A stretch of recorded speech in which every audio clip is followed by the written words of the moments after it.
स्वर कोकिला लता मंगेशकर अपनी मधुर आवाज से दशकों से संगीत की दुनिया पे राज करती आई थी। बॉलीवुड की शायद ही कोई ऐसी एक्ट्रेस होंगी जिन्हें इन्होंने अपनी आवाज न दी हो। मधुबाला से लेकर प्रीति जिंटा तक हर एक जनरेशन की नायिका पर उनकी आवाज सजी। दुनिया भर में फैले उनके अनगिनत फैंस उन्हें मां सरस्वती का अवतार मानते हैं, पर उनकी कहानी सिर्फ संगीत तक सीमित नहीं की जा सकती। उनका जीवन विषमताओं को हराकर सफलता के नए आयामों को छूने की एक अद्भुत कहानी है। सभी कठिनाइयों के ऊपर विजय पाकर वह बनी संगीत जगत की एक इर्रिप्लेसेबल आइकॉन।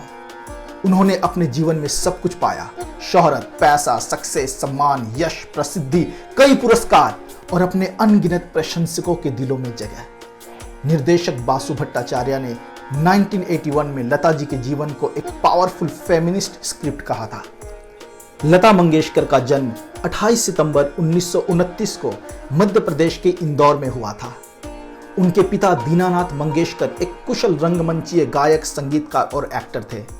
5 साल की नन्ही सी उम्र में लता जी ने अपने पिता दीनानाथ जी के साथ संगीत सीखना शुरू किया। उनके साथ उनकी बहनें आशा, उषा और मीना भी सीखा करती थी। संगीत के साथ लता जी ने अपने पिता के नाटकों में बाल कलाकार की भूमिका भी निभाई।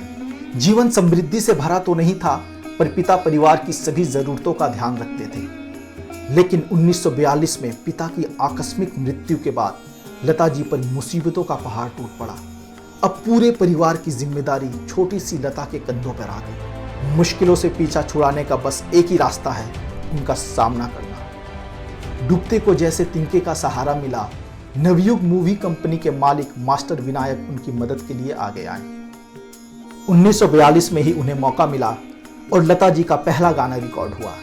लेकिन सफलता की राह इतनी आसान भी नहीं होती। वह गाना फाइनल फिल्म में कट कर दिया गया। टीनेज में जब बाकी बच्चे बेफिक्री से अपनी जिंदगी जी रहे होते हैं, लता जी का जीवन उथल पुथल से गुजर रहा था। सफलता की राह कभी भी आसान नहीं होती। लता जी को भी इंडस्ट्री में अपना नाम स्थापित करने में बहुत कठिनाइयों का सामना करना पड़ा। कई रिजेक्शन से गुजरना पड़ा।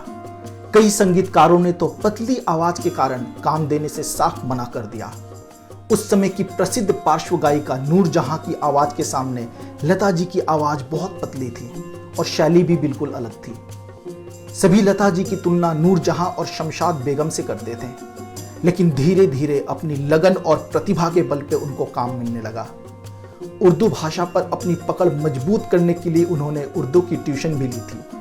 लता जी की कड़ी मेहनत और लगन ने उन्हें वह अद्भुत कामयाबी दिलाई जिसका कल्पना करना भी कठिन है। 1949 में आखिर वह समय भी आया जब महल फिल्म का गाना आएगा आने वाला से उन्होंने इंडस्ट्री में खुद को स्थापित कर दिया।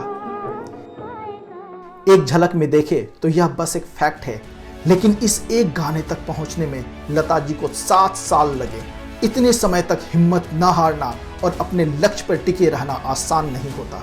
कुछ मिल जाना किस्मत की बात है, लेकिन कुछ मिलने के लिए कोशिश जरूरी है। मंजिलें मजबूर हो जाएंगी आपसे मिलने को, जरा शिद्दत से कोशिश तो करिए।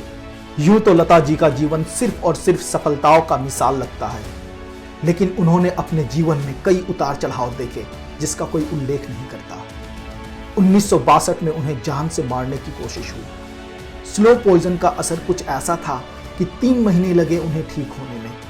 परिवार का साथ, दोस्तों का प्यार और दृढ़ विश्वास ही उन्हें वापस ले आया। लता मंगेशकर के ऊपर उनके घर की काफी जिम्मेदारियां थीं।